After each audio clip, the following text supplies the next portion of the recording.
How is everybody doing? Got the National coming up. Super excited about that. We also have Hobby Polooza going on. Excited about that. I'm going to be on because I'm Carlos's live stream on Friday night. And that should be interesting because, you know, it's a very playful show and it can be very loose. And there's a lot of nuances if you don't keep up with the show that are, you know, we have a set of rules. And I have an ongoing relationship with Eric's wife. And my wife's okay with it. And Eric's mom loves me more than him.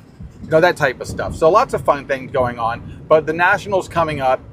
I'm excited to see what gets presented. I got a lot of the grading card companies have already kind of shown their cards per se on what their charges are going to be or what they're going to be doing for on-site grading. Obviously, PSA is always going to be very high. But again, if you have big cards or potential big cards, almost like to stand at the end of the PSA line when people are catching their grades and just seeing the potential raw disappointment in value that they're going to get in return. Because again, it's expensive to grade. Do they upcharge you while you're at the show, even though there's no shipping involved? Isn't that counterproductive to the idea of in person? You know, I don't need to ship it to you. You don't need to ship it back. There's no insurance we got to worry about. I understand there's an insurance claim if you fail to do what you do as a company, as a job, but I still don't see how that's my fault and why I'm supposed to pay for your potential mistake. But I digress. Again, PSA is good for specific things and it's not good for other things. So it's just like that with other companies and we move along with our life. But I'm excited, I guess, because I'm going to go and see all the people that I'm not used to seeing in person. I'm going to go there. I'm going to do a living crap load of cards and cases. I'm going to do some B-roll stuff. You'll probably see some of the shenanigans. You'll get a glimpse into maybe some of the trade nights and any parties I'm invited to, or maybe sitting around a table for a second while we're having a meal or a couple drinks. Maybe we live stream and just kind of chat back. You never know what's going to happen. You know, this is by far the busiest week of content for me, as I'm getting stuff out pretty much daily, nightly, and a lot of it that I can do because there are so many cards, so many tables, and there's only so much time. Even though I'm going to be there from Tuesday to Sunday, there's still only so much time. I go there, I don't sleep, and if I do, it's not a lot of sleep. And you try and get that, you know, personal time with some of your friends or invites, but you also want to take advantage of the most time you have there with everything going on, because it only goes on at that time. And that's kind of what makes the National so fun, especially card driven wise. And everybody has their own little groups and their cliques, and there's absolutely nothing wrong with that whatsoever. I think I have a pretty good relationship persona and or likability where I can blend in and out without controversy. And I try to keep a level playing field. I'm a Libra, so my job is about trying to stay even in life, and I do it subconsciously. But again, am I looking for any specific card? No, not necessarily. A couple, maybe. I would like to get a nice vintage card. I'm not going to go out of my way to do it. And sometimes the National is not the best place to make deals with dealers, unless you're getting out of something that you have a lot of money in, that you have a lot of room in, I should say. Or you just want to get out of stuff because you're looking for something really in particular. You know, the advantage always has to be in the dealer's wheelhouse, I guess, or to their advantage. Trade night, not so much, which is interesting because dealers could be there, but they'll be looking for a card to trade into that they could ask over last comp in order to get a little more money on, and or know a card's more liquid to make a bigger bump on, because they would have already taken a card in trade that they can basically have a lot of room on, or a fair amount of room on, let's say 30%, 20%. Move that to you at full comp for your comp. So they have a different strategy that they can actually use. You can use that too as an individual, but it's always so interesting to see how nice the cards are in the hands of the regular person than what it is in the dealer's table. Because there's a lot of dealer's tables that are not for sale, not for trade cards as well. There's cards that you get to look at, but you can't own. Even if it's not $1 million card, $100,000 card, they have cards that just people love, and they want to show off, and I love that. I just really don't like it when I'm at a case and you go, how much is that card? There's no sign, no label, no nothing, and they're like, not for sale, not for trade. Like, okay, cool. Put it in a different space, or put a sticker on it, for God's sakes. The other thing they're not going to do, or you won't see a lot of, is they won't have stickers on the front of cards. I like to get an idea of what you're asking, because if I look at a card that I know is $100 and you have $200 on it, I'm not going to ask a single question. I'm not going to attempt to trade you. I'm not even probably going to look you in the face. I'm going to just nod my head while I'm looking at the card. If you say, hey, how can I help you? I'm like, I'm just looking today because I'm going to keep moving on, because you have already priced me out of every card you probably have in the case, simply due to the fact that you're being ridiculous. And I know the last comp isn't always the true comp or what the next card's going to sell for. But again, when you see something as dumb as a comp for $100, a card in a case for $200, it doesn't make sense. And I understand if they got into something and they got caught, fine, but you're not going to move that card doing that. So I hate that a lot at a show, whether it's at the National or not. The National is just a bigger, fancier version of it. This year should be really interesting, because hopefully they've weeded out some of the guys that were just kind of going to the National every year that one time, and they get their premium tables, and here I go to the 350 Nationals, but I sell 2 cards. Those guys need to get weeded out. If you're not there to move product, if you're not there to be a part of the environment and actually try, versus just you've been doing it forever, so it's in your blood, yeah, I need to move you out of the way. There's guys that actually like with action going on here. I'm really, really, really hoping to see a little bit more of the non-sports entertainment cards, let's say. A lot more custom cards. I love custom cards. The ideas that people come up with when you're looking at a custom card page or a non-sport page are better than the manufacturer. There's more effort, time, energy put into it.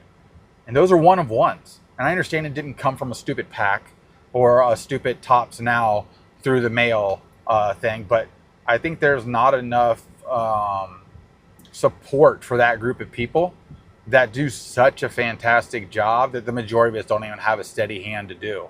Like the guy that does the shadow box stuff with the Pokemon and things like that. I mean, dear Lord, I mean, that's an art in itself, and it's a rare collectible that somebody's putting together for you, and it's just fantastic with what these guys do. And I hope more presence is put out there at the National. I know it's expensive to get into, and I almost wish you could like scholarship some guys to be at the National, and maybe they do, but those are usually buddy system things. But hopefully those guys have been partnered up with somebody else, gets them a ticket to come in, gives them a space, a day to present their stuff, and get it out there to the rest of the world, because I think that's a really big miss. And I would hope more of these guys would get hired by these companies to make really nice cards. But I've only heard of 1 or 2 ever having that done. I know Topps did it for sure, but I want more of it. And I don't want it to be something I rarely ever see coming out of a pack. Like, you know, make the design on a card and insert that's, you know, maybe 1 per case, 1 per so many boxes. And obviously give that person credit. Don't just hide their name somewhere on the card, because I think that's stupid. But the other thing too with Upper Deck, with the DC licensing, I've seen the cards they've come out with. They did a partnership with Superman, obviously the movie, and they showed recently the Fleer Brilliance. And they showed an Upper Deck product as well, I believe, and I'm very disappointed. The art is very 90s. Or older, but not in a good way. The inserts obviously can't tell how flashy and nice an insert comes off from a regular image on the computer versus an actual picture of the card, potentially even in motion. I wish Upper Deck would step their game up, because I feel like they've gotten complacent areas, and I don't know if the leadership that's there, just somebody has to tell them they're doing a good job in order to keep their job. But I look at a lot of this product and I go, what are you doing? Where are you trying to stick out and go, look at me, look what I'm doing? You may not even really like this, but it's so cool you want to get involved. They're not doing that. And it's very disappointing. You own these licenses. And yes, you have a very big leeway with that license. You get a lot of people that want something already from you. Okay? People want Superman. People want Batman. People want Wonder Woman. Okay? Okay, so let's bring it to them, but let's bring it to them in a really nice, awesome fashion. Let's really work on this. If we want 5 versions of the Superman in there from different eras, cool. Let's do it. But damn it, let's make it cool. Let's make it. I want it to look good. And I just feel like there's a lazy way out in all these companies. And I'm not just going to point the Upper Deck thing is more because I think they could do more. And yes, we're waiting for the PMGs and stuff like that for Batman and Superman and more DC characters and stuff like that. But imagery is so huge. Art and design so huge. And nobody ever wants to pay these people for art that do such a good job. If you go right now on Facebook market page and you look at some of these artist pages and how well they can do a sketch card and draw something on a card this big that most people draw on a freaking painting and then minimize it to a card. Okay, like Joe Jusko, for instance. Those are all big paintings and they go down to a card. Okay, these other people do this on a card already. And that's why we like sketch cards. A certain group likes sketch cards, but a lot of people also don't like sketch cards because there are some really crappy, cheesy ones that it's almost like, hey, Jim, hey, you can draw a little bit, right? I need you to draw 50 cards of Daffy Duck. I'll pay you $50. And I feel like that's what you get sometimes, and it's straight garbage. And all artists are usually starving artists. They're starving artists because people don't want to pay them anything, but they'll pay more for less. Okay? Cut your marketing budget by 2% and go get yourself some damn artists. I'm ranting right now. I'm going hot. Florida man back. It's just so disappointing that, yes, everybody is printing money right now. Everybody's printing money. Okay? All of them. Everybody should have a now product, an immediate product, a print to your face page, whatever product, okay? They should have more giveaways, more contests, more randoms. Tag recently did a thing with the Charizard giveaway, and they send me a link in like an Instagram thread, and I have to play Pokemon and try and beat the Charizard to win the Charizard. And yes, they're only giving so many away, and it's kind of rigged whether you're going to win or lose, I guess. But the whole point is, it kept me excited playing it. It brought that nostalgia back. It made me want to do it again. And I feel like these people and companies don't think they're competing with each other, especially right now with Topps and Fanatics. Panini, we don't know what you do. Panini don't know what Panini does. I couldn't tell you who works at Panini. I don't know who runs Panini. All I know is Panini feels like the U.S. government in a big pack of lies. And you just do it because you like it, and then they give you a stimulus and you forget about it for a little while. I don't know what they're doing other than trying to sue because of monopoly, which they used to own. And now I don't get it. If you want to break the mold, do whatever you're going to do and just take the hit. But make a stand for yourself. But you're not going to. Whatever. Fanatics controls this right now. And they could be even making more money than what they're making now. They're not even touching the iceberg right now. At all. I mean, they could be doing so much more. They've done a really good job with imagery. They've done a good job with staying with moments. They've done a good job with using game use, event material. The partnerships that they've built are proper. They are doing it the right way, and they are a monopoly right now. And the thing is like, for instance, Upper Deck coming out with the Superman cards. How do we not have a Superman piece of suit card or cape card or a relic from the new movie? Like some of the dog's hair. I don't know.